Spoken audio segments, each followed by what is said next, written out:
अच्छा, अब clinical importance of enzymes, plasma enzymes. बहुत सारे ऐसे एंजाइम्स होते हैं जो कि कई बीमारियों की तशख़ीस के लिए काम आते हैं। ज़रा सा देखते हैं इसको। अब मैं देखें ये चार्ट पे आ गया, इसको यहाँ से समझते हैं। अब जैसे सीरम गॉट है, इसको कहते हैं ग्लूटामिक ऑक्सैलो एसिटिक ट्रांसअमाइनेज। ये एलएफटी में भी इसको चेक किया जाता है, ठीक है। लेकिन इसकी इंपॉर्टेंस मायोकार्डियल इन्फाक्शन में भी होती है।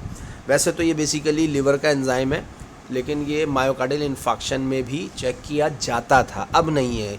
बहरहाल इसकी एक हिस्टोरिकल वैल्यू तो है कि ये पहले मायोकार्डियल इन्फाक्शन का जो की एंजाइम है ना, वो है इस वक्त जो स्टैंडर्ड है वो है ट्रोपोनिन। बेसिकली ट्रोपोनिन जो है वो मसल डिग्रेडेशन जब होती है दिल के मसल्स की, मायोकार्डियम की, तो वहाँ से रिलीज़ होता है। हम इसको ब्लड में चेक कर लेते हैं। तो अगर मायोकार्डियल इन्फाक्शन यानी हार्ट अटैक अगर आया हुआ है, MI जिसे कहते हैं, तो ट्रोपोनिन के लेवल्स बड़ी तेज़ी से बढ़ते हैं, और यही हमारा गोल्ड स्टैंडर्ड टेस्ट है। हम इसको चेक कर लेते हैं। सीरम गॉट या LDH ये भी एंजाइम्स हैं। बेसिकली ये एंजाइम्स भी थोड़े से बढ़ जाते हैं, लेकिन ये अब इस वक्त जो है ना गोल्ड स्टैंडर्ड नहीं है फॉर मायोकार्डियल इन्फाक्शन डिटेक्शन। बहरहाल एक हिस्टोरिकल लिंक है, इस वजह से यहाँ पर जिक्र आया हुआ है।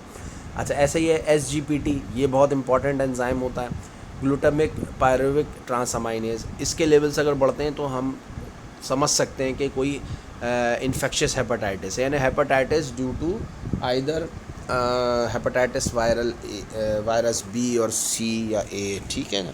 तो जो वायरल इन्फेक्शन है हेपेटाइटिस का, उसकी तरफ इशारा हो रहा होता है।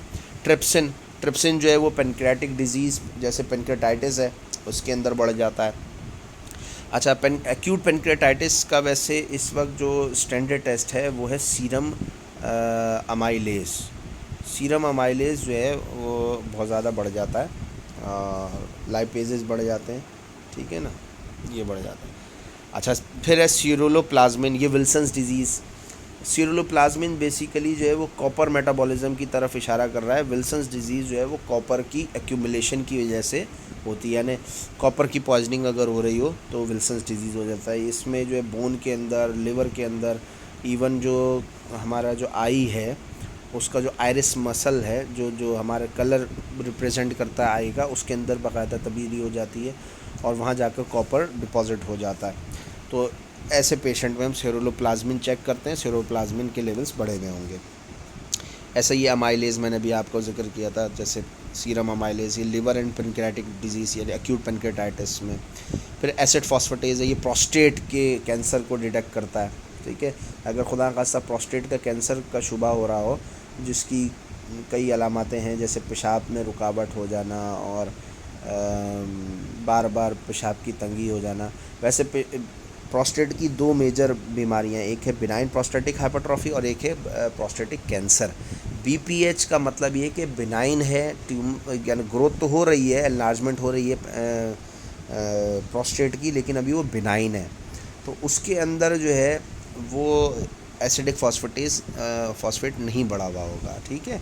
और BPH की जो तशख़ीस है वो अल्ट्रासाउंड से हो जाती है, बआसानी हो जाती है, लेकिन एहतियाती तौर पे हम ये एसिड फॉस्फेटेस करवा लेते हैं कि खुदा खासा वो कैंसर की तरफ तो नहीं जा रहा, ठीक। अगर एसिड फॉस्फेटेस के लेवल नहीं बढ़े हुए तो ये सिंपल BPH है।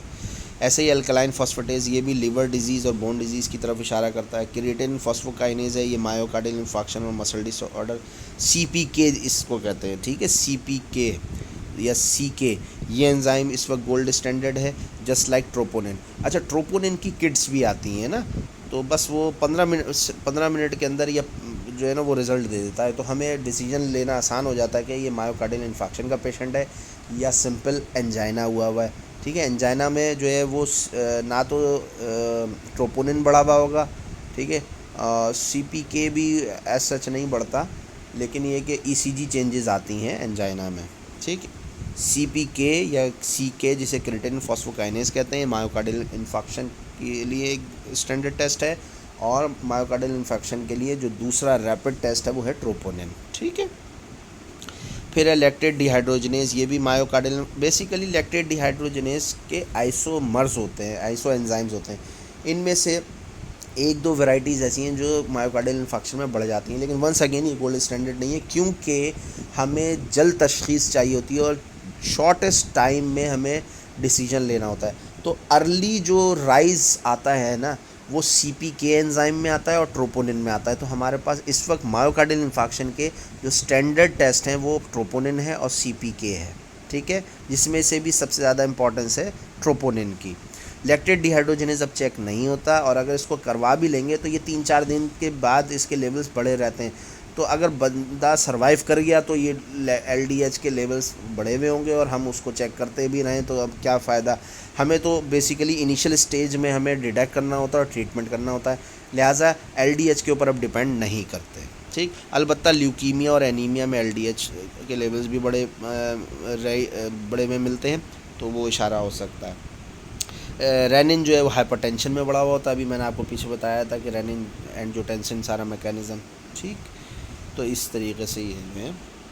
अब ये आइसोमर्स या आइसो एंजाइम्स का भी जिक्र, अभी जैसे LDH का मैंने आपको बताया, क्रिएटिनिन काइनेज का बताया, अल्कलाइन फॉस्फेट, इसके कई किस्म के आइसो एंजाइम्स होते हैं। LDH के 5 आइसो एंजाइम्स होते हैं, और ये जो है वो हार्ट में भी और ब्रेन में दोनों जगह पाया जाता है, लिवर में भी पाया जाता है।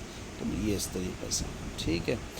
अब देख लीजिए आइसो एंजाइम्स का पैटर्न देख लें। अब मायोकार्डियल इन्फेक्शन है, मैं फिर बात रिपीट कर रहा हूँ कि मायोकार्डियल का जो गोल्ड स्टैंडर्ड है वो ट्रोपोनिन है, ठीक है, ट्रोपोनिन आई। बहरहाल जो LDH1 है और LDH2 ये मायोकार्डियल इन्फेक्शन में बढ़े हुए होंगे। ऐसे एक्यूट हेपेटाइटिस है, इसमें LDH5 वैरायटी बढ़ी हुई होगी, LDH4 वाला आइसो एंजाइम बढ़ा हुआ होगा। मस्कुलर डिस्ट्रॉफी अब मसल्स की है, यानी स्केलेटल मसल्स की डिस्ट्रॉफी का कोई मामला छिड़ा हुआ है, तो उसमें LDH1, 2, 3 ये बढ़े हुए होंगे। मेगालोब्लास्टिक एनीमिया, इसमें LDH1 बढ़ा हुआ है। सिकल सेल एनीमिया LDH1 और 2 बढ़ा हुआ है। आर्थराइटिस उसमें LDH5 बढ़ा हुआ है। अब आप देखेंगे जो आइसो एंजाइम्स हैं वो सिंपल एक LDH के 5 है, और मुख्तलिफ़ बीमारियों में मुख्तलिफ़ आइसो एंजाइम्स बढ़े हैं, तो ये एक पैटर्न होता है। फिर इसका हम नेक्स्ट स्लाइड में डिस्कशन करते हैं।